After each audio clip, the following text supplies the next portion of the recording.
Bulaga, another video, another book haul, second book haul for 2026. Feeling close, friend ko sa TikTok yung author. So nakikita ko to sa TikTok, ganyan, chinat ko siya.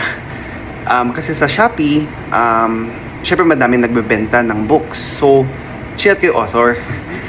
Itong store ba na to, legit?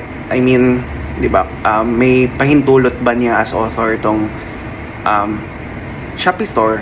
Ang Shopee store pala ay Life Books. So, doon ko chinek out pang Life Books, Life, Buhay, Books, Libro, Life Books. So, nag-reply naman si author. Hi, Miss Kim. Feeling close. Oo, legit si Life Books. So, kasi di ba gusto naman natin sana makinabang si author na diba, hindi pirated, hindi illegal. So, legit naman daw ang Life Books. So, nag-check out ako ng mga books ni Miss Kim Derla.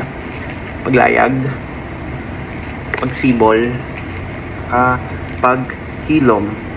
Tapos, dinagdag ko na rin Pagsinta. Tapos, may free book kasama siya. Free to. So, yun lang. Support local author, support local literature. Diba? Yun lang.